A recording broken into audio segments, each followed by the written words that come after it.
Morning, afternoon, evening, ladies and gentlemen. I'm George Moss again here at allpointstv.com and also 92.1, that's WFOV. And we're very glad to have both audiences with us this afternoon. We come together every Monday at 2 o'clock, and we stay around for an hour, and we hope you'll stay around with us during that time period.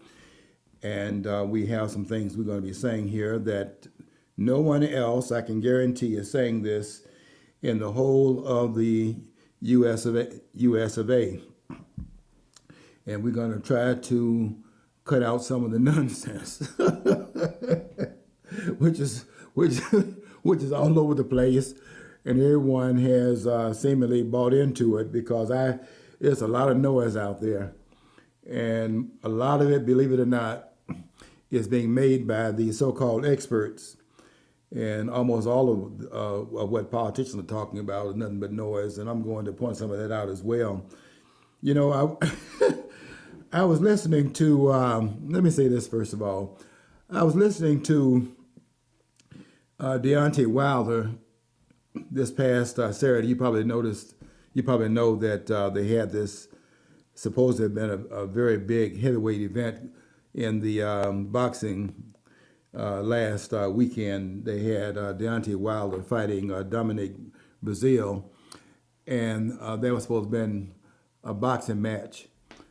And we were all waiting for it, thinking it was going to be really some great event.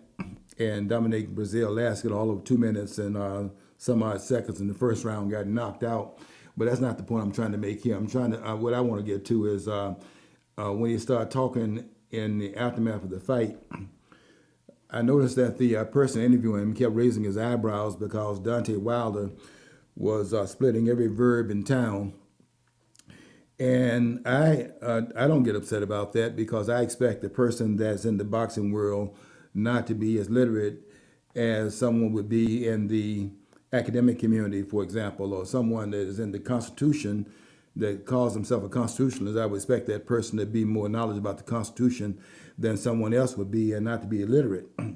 So I was listening to Deontay Wilder, but I was thinking about, he's not all that literate, but I was thinking about how illiterate those persons are that are supposed to be literate, and you'd be surprised of who those persons are. Almost all of them are. And I'm going to teach a little bit of literacy today before we get off the air.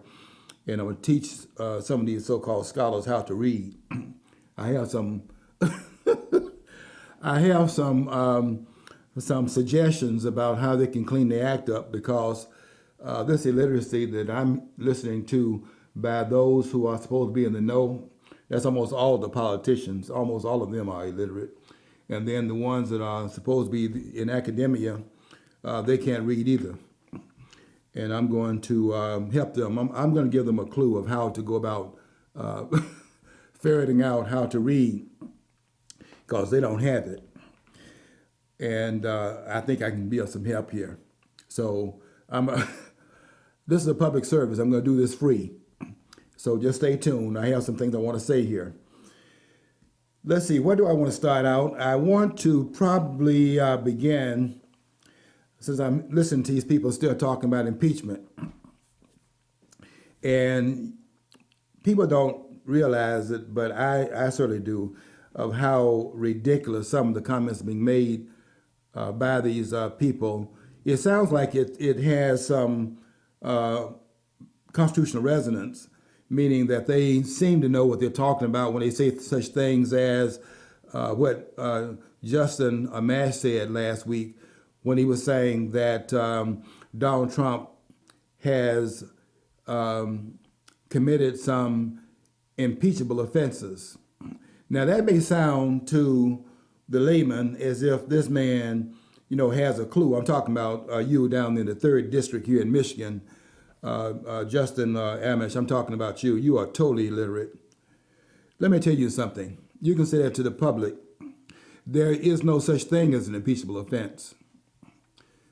And you can say that noise, you can run that noise by somebody else, but you can't run it by me. There's no such thing as an impeachable offense, just like there's no such thing as a constitutional crisis. You have to be a stupid idiot to say things like this. And if there's an impeachable offense, show me where it's located. Yeah, I was wondering about your reaction there because typically Justin Amash is a pretty good person actually. I mean, he's not I'm not in his district, but when I read him, I don't know what he's doing. I think he's just being unrealistic. I do that. I think he's being very unrealistic. Who is he going to hit? Who does he want in his place if they impeach and they do decide to remove him? I'd like to know that. Joe Bogino, is that his name? Dan Bogino has, I think it was this morning, said that Justin Amash should leave the Republican Party immediately. I would concur, but that's not to say he's running to. He's just as bad as anyone else is. Let me tell you what's going on with this man. And he's not any different than the rest of them. Don't get me wrong about the fact that I'm trying to say that he's a bad apple in the barrel. He's going to spoil the other apples in the barrel. All of them are this way. These people are illiterate. We have fools running the country, and Justin Amash is just another one of them. So all the people that are saying when he said last week that Donald Trump has committed an impeachable offense. See, you don't see this, but I'm going to help you out with it. What you have, first of all, is the person making a dumb statement, and then you have, after the distraction's been made, then you have the other person coming up talking about how courageous he is. So the dumb statement was the one made by Justin Amash, and then this other idiot, Milt Romney,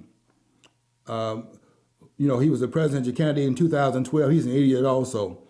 He comes up and says what a courageous statement was made because Justin Amash is a Republican, and therefore for a Republican to come out, he's the first one to do it, to come out and say that he is for the impeachment of Donald Trump takes a lot of courage and so on and so forth. Let me tell you what's really going on here so we can all be on the same page. Michigan voted for Donald Trump in 2016. The division of the vote was Donald Trump got 49.50% of the vote. Hillary Clinton got 49.27% of the vote. So it was a 10,000 vote differential between the two. There are 14 districts in Michigan. 5 of them voted for Hillary Clinton and 9 of them voted for Donald Trump. Of the 9 districts that voted for Donald Trump, the 3rd district, in which Justin Amash represents, voted for Donald Trump 55% to, let me get this right, 55%, that's right, to 42%. 55% for Donald Trump, 42% for Hillary Clinton. So the 3rd district is a Republican district then. See, 5 districts in this state voted for Hillary Clinton. 9, there are 14 districts altogether. 9 of them voted for Donald Trump. And of course, this district right here that I live in, I'm in the 5th congressional district. And of course, the whole of Genesee County is Democrat. If you want to run for an office and win it, you have to run the Democratic Party pretty much in this county, because the Democrats have this county locked up. And in the 5th congressional district, which is represented by Dan Kildee, and the Kildee family is just like this family down in Detroit. That family pretty much, runs. The 5th district is where Dale Kildee was the representative, and now the 5th district, Dan Kildee is the representative there. So it's like a Democratic stronghold here. But in the 3rd district, where Justin Amash is, that is a Republican district. So let's talk about what is really going on here. The same thing that's going on there in the third district is going on, that will have to go on here if you want to get elected in this county, and if you want to run in the fifth district, you have to run as a Democrat. So Justin Amash, running in the third district, one of the 5 now that I told you that voted for Donald Trump in 2016, Justin Amash ran as a Republican in a Republican district. And there's nothing to ferret out about what do you call this guy? This imposter? But that's all of them are imposters. They're imposters, and they're imposters that call themselves Democrats, and they're imposters that call themselves Republicans. You have to be an imposter to call yourself that. See, we don't get it in this country. If we did, we would do the same thing ourselves.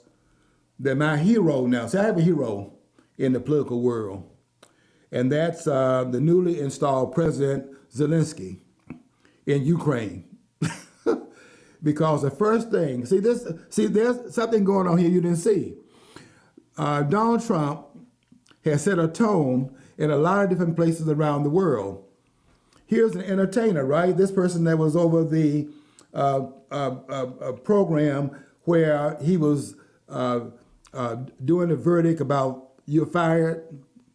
People saw that. They saw the man actually in the entertainment world. He was, in fact, making a decision. You're not qualified, and you're fired. They put that person out of there seeing it on television, said this guy knows how to run stuff, and so they put him in the presidency. Well, the same thing happened last week in Ukraine. They voted a comedian as the president of Ukraine, and the first thing he did is that he got in there, and the first act was to dissolve the parliament. And I said, my hero. It's too bad we can't do it here. Because if we did that, by the way, we would have a constitutional crisis, because the Constitution lays out the first, second, and third. In the first, second, and third articles of the Constitution, it lays out the 3 branches of government. So it's therefore institutionalized in the Constitution, and then to go against that would be a constitutional crisis. Because they're laid out there. But you have to understand what's happening here with these people like Justin Amash. This man doesn't have any integrity. This is a Democrat inside the Republican Party. And he ran as a Republican for the same reason. If you want to run for an office here in this county, you have to run as a Democrat, even if you're not a Democrat. Justin Amash is a Democrat in the Republican Party. And this takes no Rum they're talking about, it took some courage for him to do what he did. No, what it is that he came from behind the mask and came out, and a lot of them are being flushed out, coming from behind the mask to show who they really are. This man is not more a member of the Republican Party than man in the moon. He's one of those persons inside of the Republican Party hiding out, because you have a 2-party system here. And there are some people in these districts that vote Republican, some vote Democrat, and they camped out in these different places, and they're hiding their hands as if they are representative of any of the principles of either one of these 2 groups. There are no principles in either one of them, and Justin Amash doesn't have any principles. And he just came from behind the mask to unmask himself in this particular event. And he's talking to the public. You can talk that stuff to them. You can't talk it to me. That Donald Trump has committed an impeachable offense. Show me where there's an impeachable offense in the Constitution. You dumb idiot. That is never really defined, is it? Impeachable. There are no impeachable offenses. It's a political act.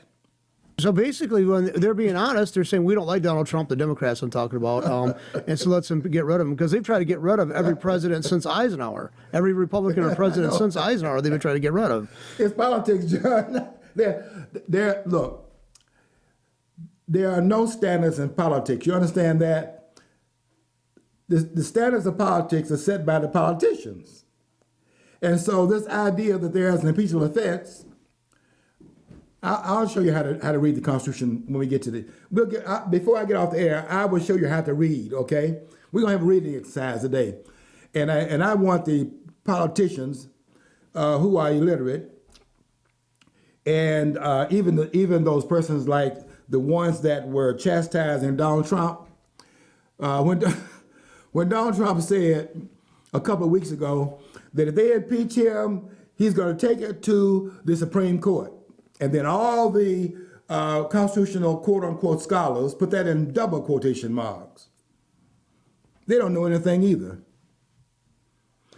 And all of them were saying, we have got to, when he said we got to take it to the Supreme Court if they impeach me, John Dean, one of the ones at top of the Nixon administration, I'll read something to you about him too. We will go into that also, because I brought a book I want to read from before I get off the air about that as well. I want to uncover some things here. But we have to understand what they're saying in front of us is nonsense. And they don't expect you to be able to pick it up because they don't even think they're talking nonsense. They actually think they're making sense because they don't have any understanding either. And so John Dean, when the president said that if they impeach him, he's going to take the impeachment to the Supreme Court, John Dean, one of the president's men, who was the attorney, by the way, for Richard Nixon, just like Michael Cohen was the advisor and the counselor, the lawyer for Donald Trump. The same betrayal you saw with Michael Cohen, you saw with John Dean. The same thing played out there as well. A repeat in this case is the was in Watergate, because the actors are positioned in these different camps as watchdogs over the political process that you're supposed to be the custodian of, but they are the custodians of it, and so on and so forth. But Donald Trump said that he was going to take it to the court. Oh, they couldn't wait. They were saying that John Dean was saying the president is a nitwit because the president was saying he's going to take an impeachment proceeding to the court, and they making mockery of the president because he did misspeak to an extent. The impeachment process is a political process, and it is not subject as a process to the court. However, the president is partially right if they, in fact, intend to use a process to then do something that is, in fact, extra-constitutional, which would be then to use the process in order to bring about the removal of the president under Article 2, Section 4, which there are particular claims that be made and be valid in order to remove the president based upon the claims made in the Constitution, not about impeachment, but about the removal of the president by using the impeachment process. You dumb idiots. Now, Justin Amash. Let me see if I can bring this up. Yeah, right here. Here's what's happening to Representative Justin Amash. There's an article out today. Justin Amash under fire from fellow Republicans over impeachment talk. It says there was no collusion or underlying crime to obstruct, says Arizona Congressman Andy Biggs, Republican member of the House Judiciary Committee. Less than 48 hours after GOP Representative Justin Amash declared that President Trump engaged in impeachable conduct, a fellow Republican has vowed to challenge him in the upcoming primary election. Oh yeah, it's getting good now. Michigan State Representative Jim Lauer made his intentions known Monday morning, announcing instead of seeking a third term in the state legislature, he'll run against Amash for their party's nomination for the 2020 election. Amash has served as representative for Michigan's 3rd District since 2011. I just heard this, or read this rather, and I can see if I can send it to you if I can find it again on Facebook. So I don't know the accuracy of it, but the claim is that Amash's family actually owns a company in China that says, and stuff, and he's kind of disgruntled by the fact that about the trade talks. Yeah. So that might be the motivating factor. Yeah. John, these are the politics and political games being played in Washington, D.C. by these so-called representatives. Folks, you don't have any representatives in Congress.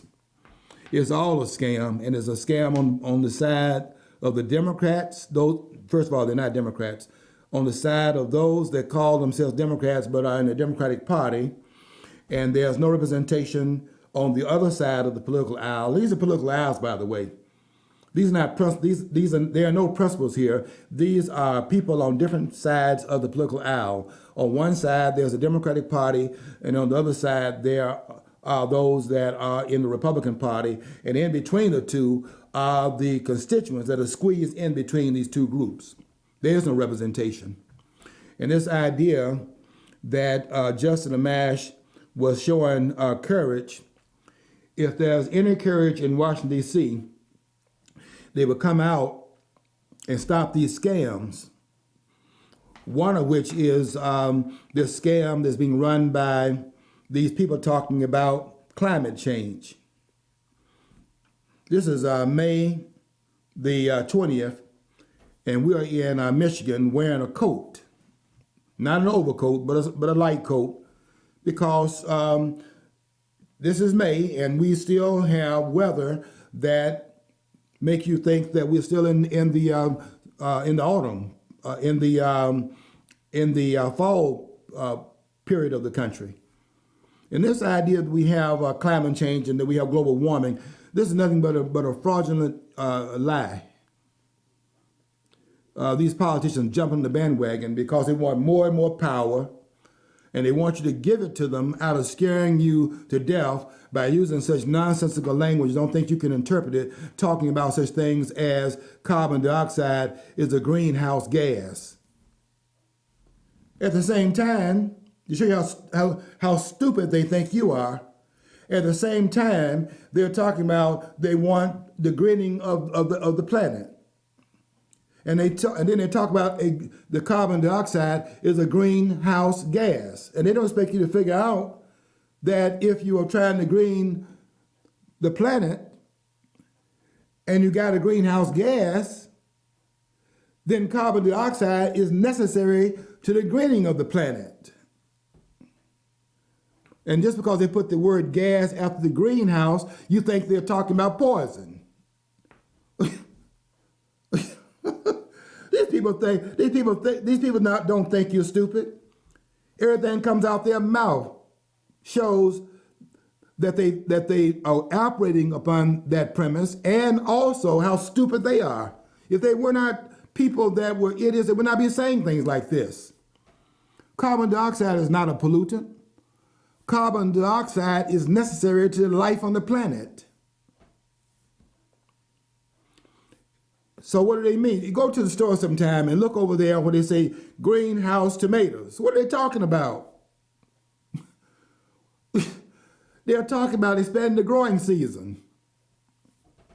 Why do you think you have tomatoes in the wintertime? What do you think those storehouses are that's in those little sheds? Right? You know, it's like those tin sheds. They got plants inside those sheds. But because the plants need carbon dioxide, they need the greenhouse gases to make the plants grow. So all they're telling you, I'm telling you the truth here.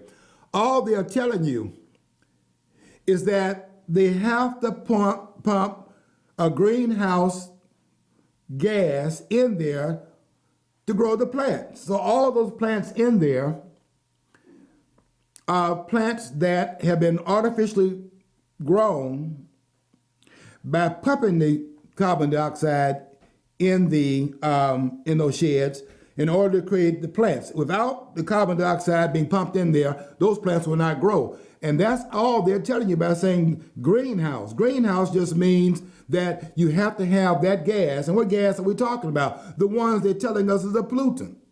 One they're telling us that is capturing the air and blocking it from escaping out into the universe, so it's making the climate and making the earth heat up. That's more nonsense. Yeah, I'm on a rant here, because I am sick of these people sitting in front of us on these couches, making these lies up and telling us all this nonsense and brainwashing the country and alarming us about things that they know what they're talking about. Okay, I'll be running on the other side of the break. You won't be missing anything. I won't be very far from where we are when we take our break at the 26-minute mark. And so I know you're taking your break now at WFOV, and we'll welcome you back in 4 minutes.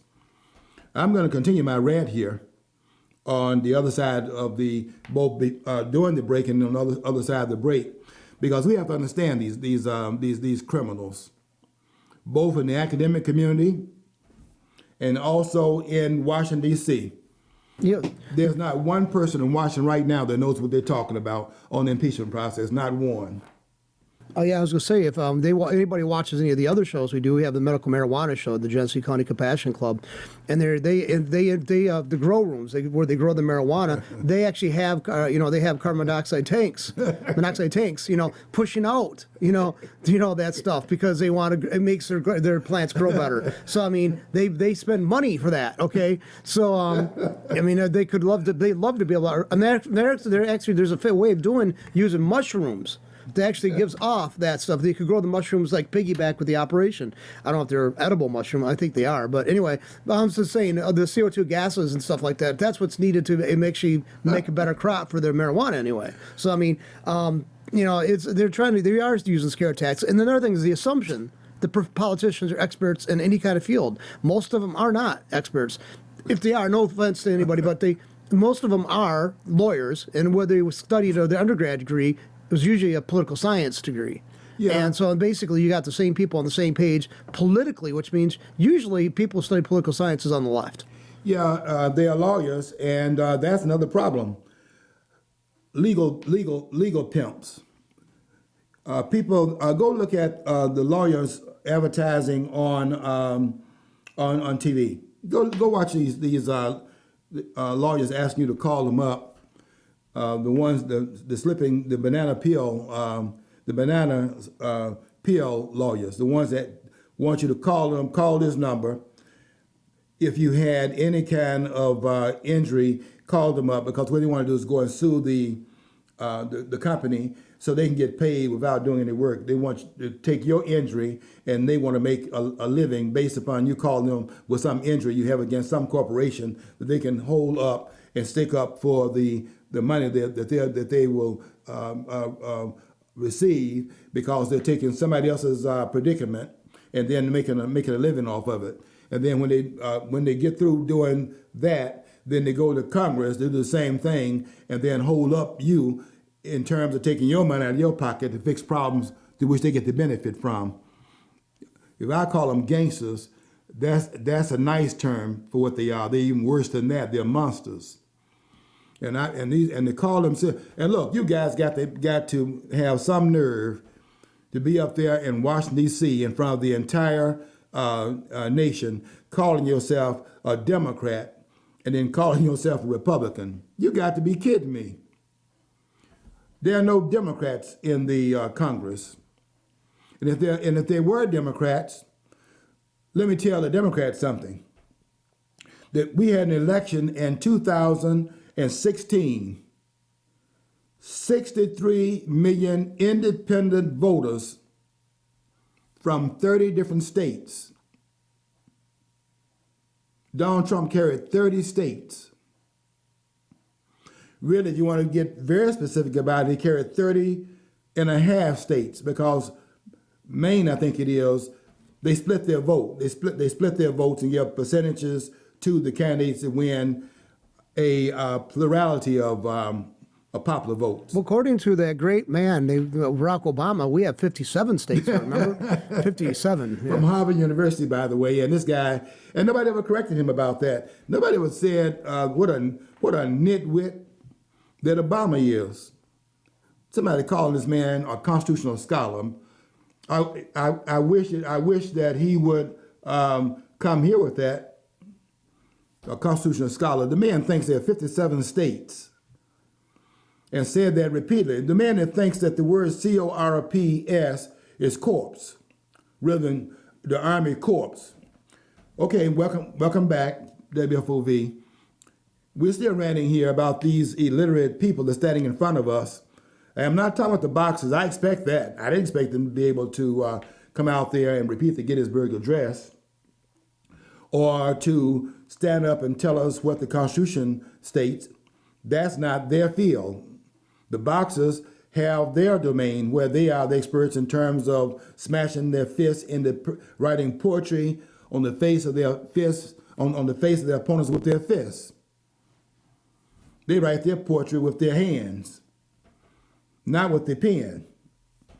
So when they start speaking in front of the population, I expect I would like for it to be better, them to be more literate, but I'm not surprised when they split the verbs as Deontay Wilder was doing. But that's a certain level of illiteracy on the part of people like Deontay Wilder and all these other persons in the sports arena. To be expected. They don't claim to be literate, to be scholars, to be persons that have read some of the classic works and so on. They don't make those claims. Deontay Wilder claims to have the biggest punch in boxing. And according to what happened this past Saturday, he's right about that. But these scholars claim that they are experts in the Constitution. And the politicians like Justin Amash claim that he understands the impeachment process, talking about Donald Trump has committed an impeachable offense. You have to be a stupid idiot to say stuff like that. Now, it may play in Peoria. It doesn't play here because there's no such thing as an impeachable offense. And if it is, Justin Amash, I'm gonna give you the same challenge I gave those other guys, and so on and so forth. Call, what's that song? Call him up and tell him what you want. Call me up and show me where there's an impeachable offense. Let me show, John, let's go to Article 1, Section 3, Clause 7. Can you put that on the screen? Article 1, Section 3, Clause 7. It's up. Okay. Let me first of all say something about where the impeachment process is found. In other words, laying out the impeachment process, that is the process for impeachment, where there is no claim in either one of these two provisions about an impeachable offense because it doesn't exist.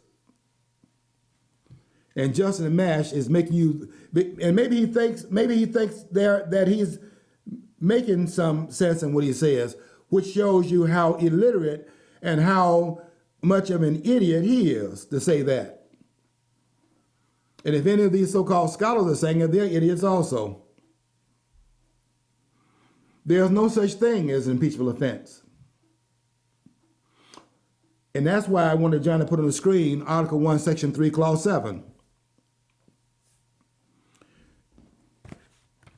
I got the entire part leading right up to it, so nobody can say we're taking it out of context. Good. Yeah. Good. That's good, John, because I want to make sure we keep everything in context because they're taking it out of context.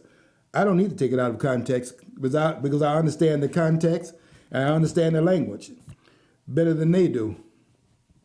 And that's why they're not going to call 810-250-7365. They better not call it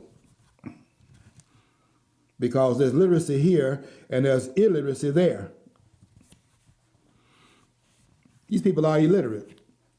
Not in the same way in which Deontay Wilder splitting verbs to be illiterate. And sometimes he makes up words. Or illiterate like some of these persons that I was listening to on YouTube in Aftermath of the Fight, every word out of their mouth had a profane word in it. Because these people don't have literacy. If you have to curse your way through a sentence, you are illiterate. If I was a boxer, I wouldn't bother to go get an education because it's just beat out of you anyway. So I mean, let's face it, sloppy. I mean, getting your face punched in does have a detrimental effect on your with your brain. I mean, There's no ifs, ands, or buts about it. I mean, they suffer many concussions. If a football player does, umpteen times, so does the, there's a boxer, Well, at least Deontay Wilder did say this. He said that the head is not meant to be hit like that, and he's right about that. So, he knows about his craft, and I have to give him a lot of credit for that. He's the best. I don't know if anybody can stand in that ring with him, because this is supposed to have been a contest, but there was no contest this past Saturday. That guy got knocked out. That guy didn't even survive the first round. And he said, I heard this morning that Dominique Brazil said that compared to Wilder's punch, comparing it to Anthony Joshua, who he fought in 2016, Joshua knocked him out in the 7th round, and he got knocked out in the 1st round with Deontay Wilder this past weekend. He was saying that based upon the 2 punches, he said that Anthony Joshua, his punch is like a slap by a woman compared. So now everybody wants to see the fight between those two. The reason I make that analogy is I'm just trying to make a comparison here about literacy on different levels. Deontay Wilder is not literate on the level of these so-called scholars, because they don't split verbs. They don't know anything, but they don't split verbs, but they don't know their craft either. At least a man in boxing knows his craft. They don't know their craft. They're supposed to be constitutional scholars. Mark Levine. Mark Levine is a very smart man. Don't get me wrong. This man is very smart. And I can listen to him because on most things he talks about, he has a body of information he can point to and show literacy in terms of being able to ground his points in some foundational informational structure that you can go to and read behind him where he gleans his information.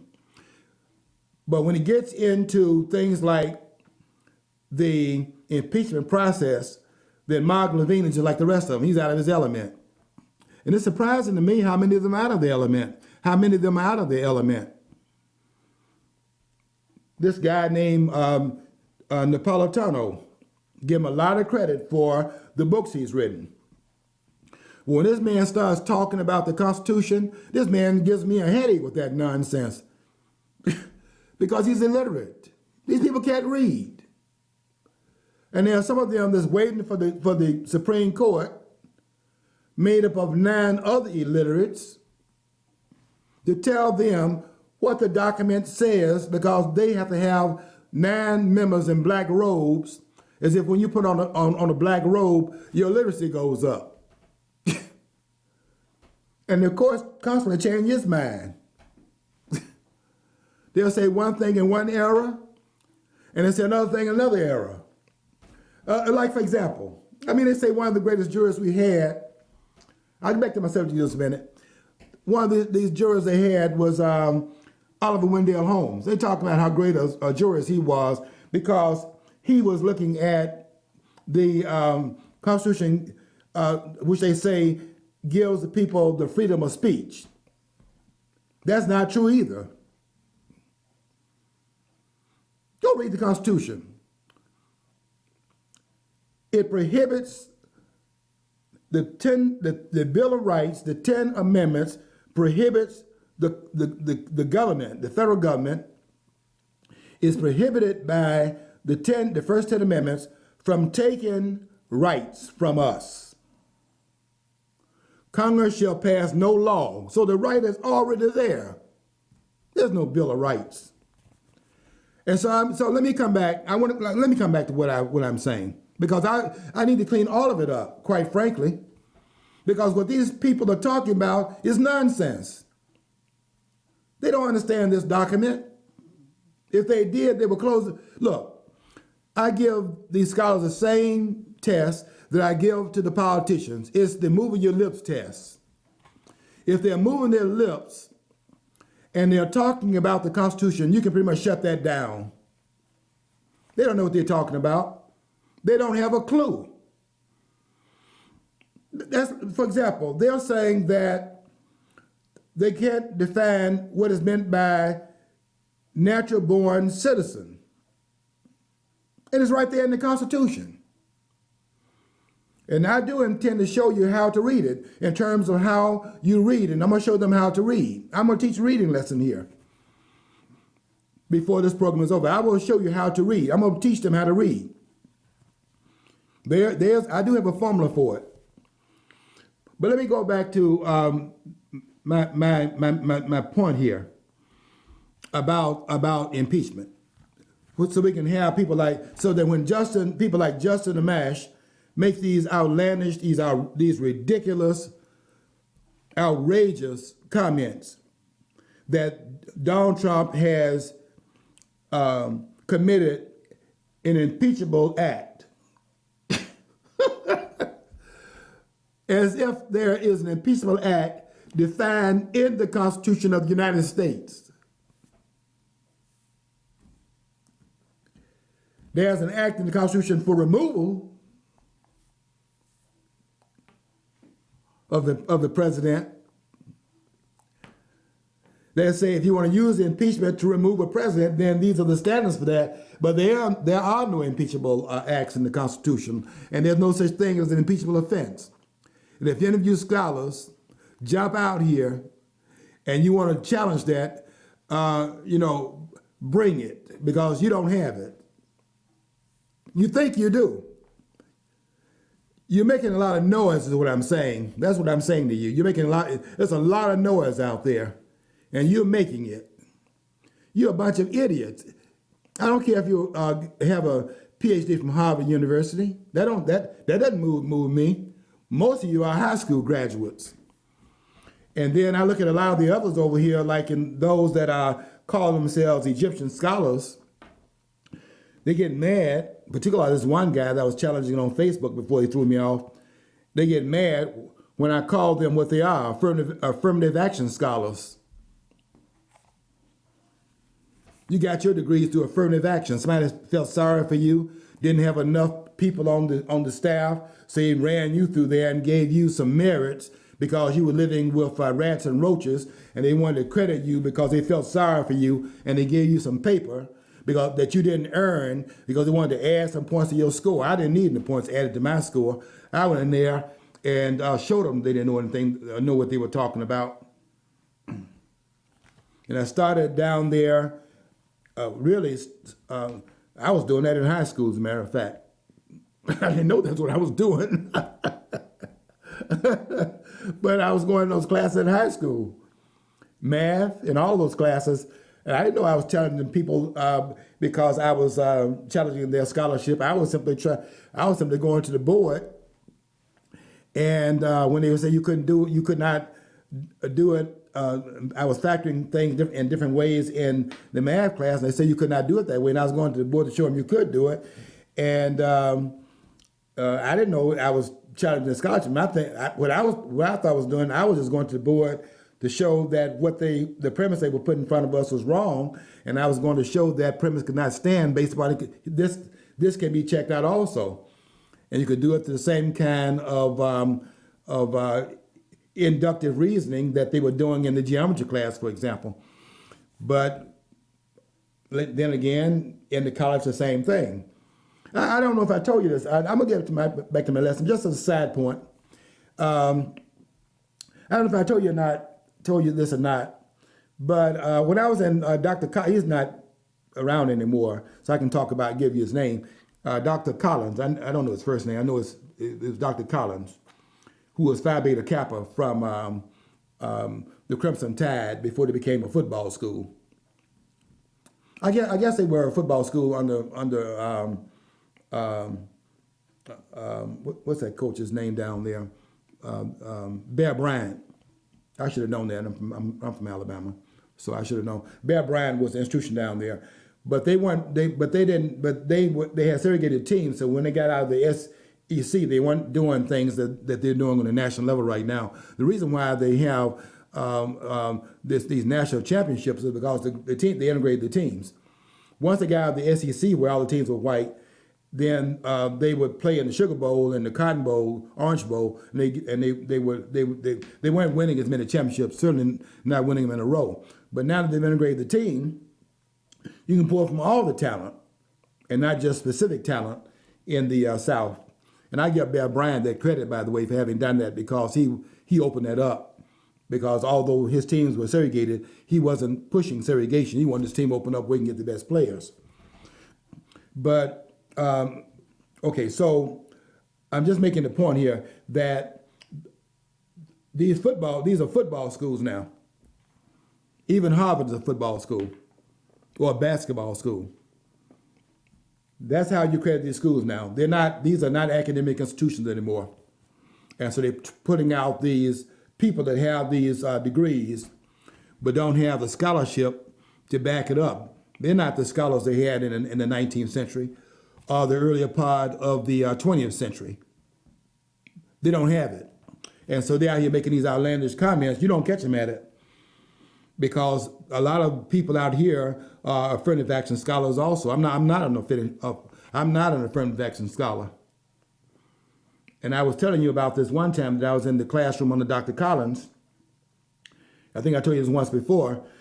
I didn't know, what I would do is I would study for the classes based upon going and taking the test, like final exams, and I would study the exams by what time of day the exams would be given, so that I could go in there with my memory being fresh about the information. So if I had a test at 10 o'clock, I would study for that exam at 8 o'clock, and then I would have it fresh in my mind, go in the classroom, and everything was fresh. I had a pretty good memory, so everything was fresh. I could kind of just almost look at the page numbers.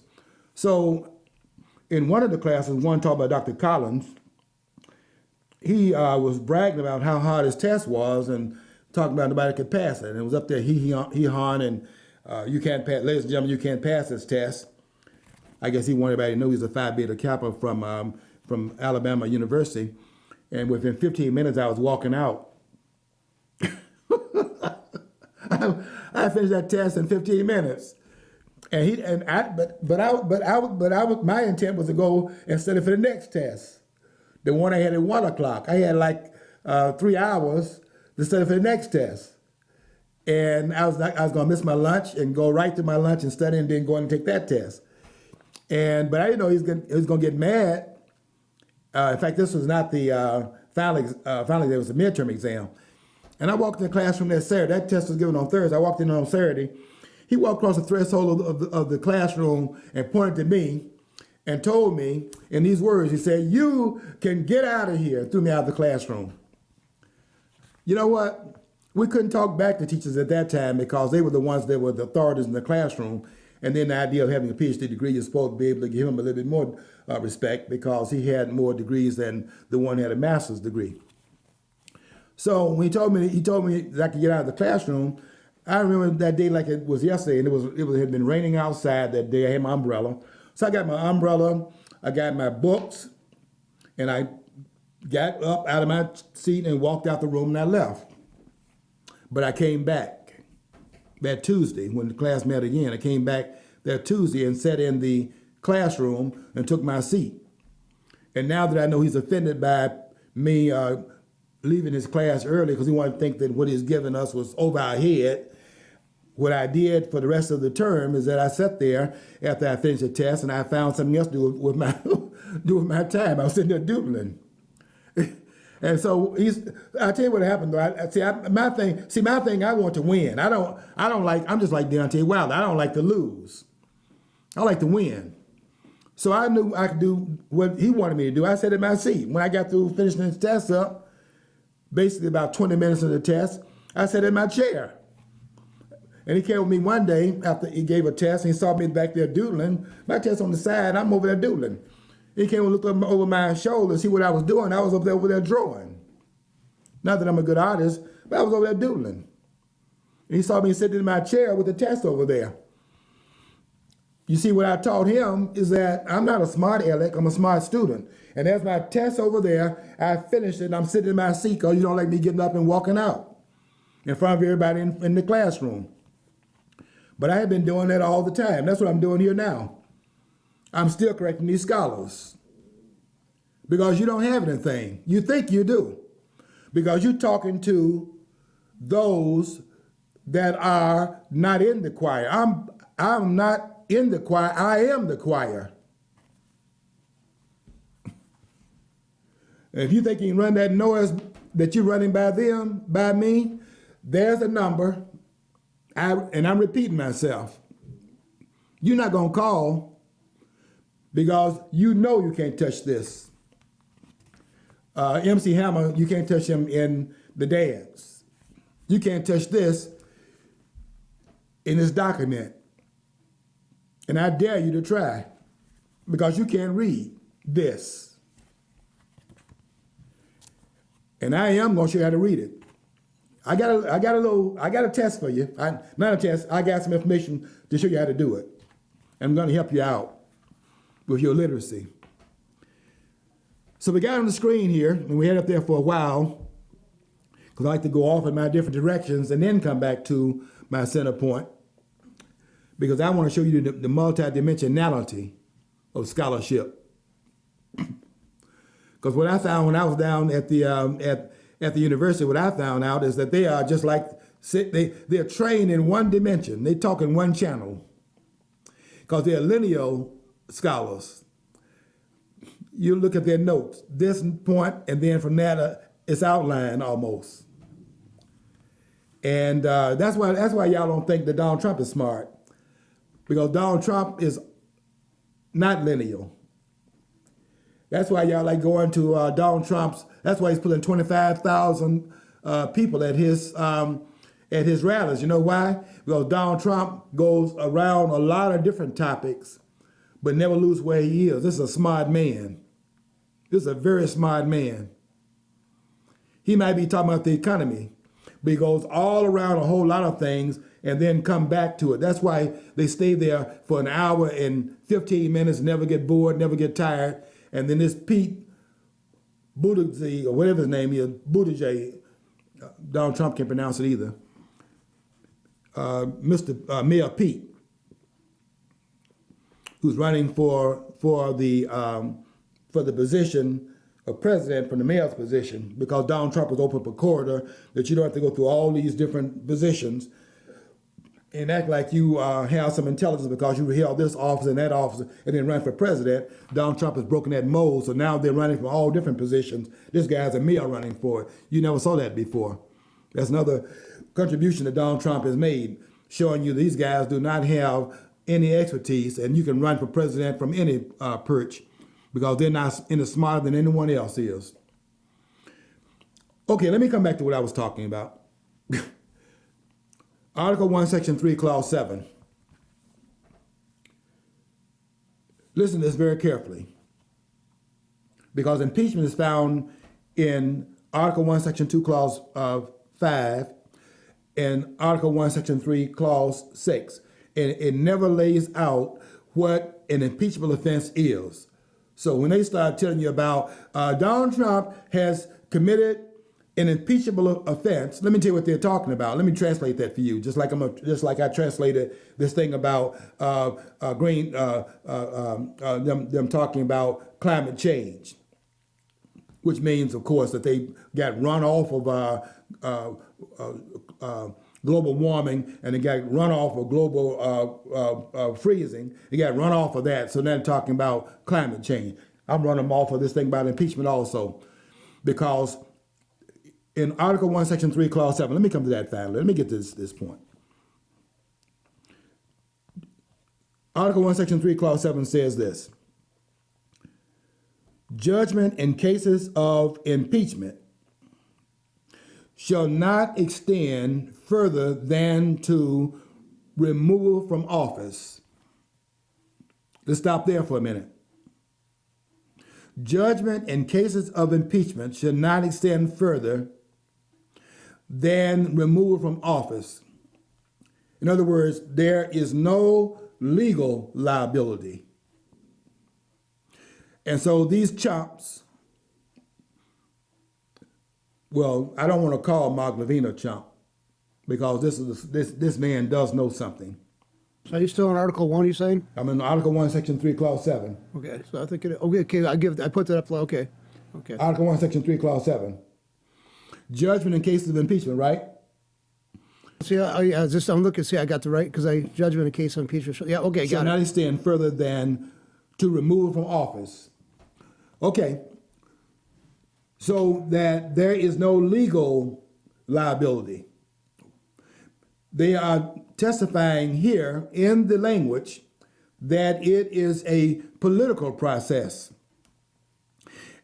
And the reason why that is in there is because you don't forget you have a separation of powers here, and you do not want to subsume the specific obligation that is spelled out in the Constitution of the separation of powers and take away the jurisprudence from that's found in Article 3 that is allotted to the judicial branch of government.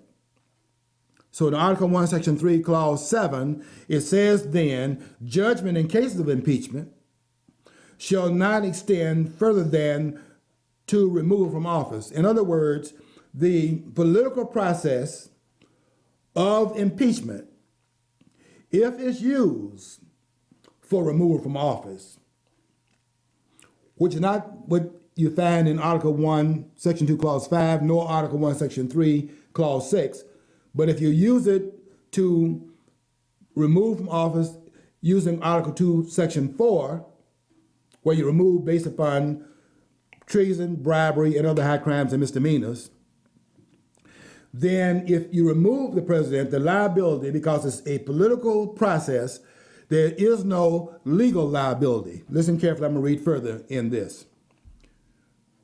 Judgment in cases of impeachment shall not extend further than to removal from office and disqualification to hold and enjoy any office of honor, trust, or profit under the United States. You see, it does not even preclude a person running on the state level, but on the federal level, you can be precluded from doing so if you are impeached on the federal level for a federal office. But the party convicted shall nevertheless be liable and subject to indictment, trial, judgment, and parliament according to law. In other words, the legal aspect of the charge is not abrogated by impeachment. You still can bring the person to a court of law and charge a person for those crimes, treason, bribery, other high crimes and misdemeanors. But the extent of the imposition in the political process remains political, to remove the person from the political office. That's the extent of it through the political process, showing you that it's a political office. And to say then that there is an impeachable offense is nonsense, because the process of impeachment is political. If you use the political process to remove from office and it falls underneath the constitutional requirement for that, then because it falls under the requirement for removal from office, then that case goes to the court. Because then there's a constitutional question here. Removal only if there is treason, bribery, and other high crimes and misdemeanor, then the legal aspect. Okay, I didn't get to everything, but I'm going to continue this conversation here because these scholars have got to be set down. I'm going to set them down. We're going to continue this discourse next week. Until next week, I want you to follow your dream, because if you don't follow your dream, you'll never know what's on the other side of the rainbow.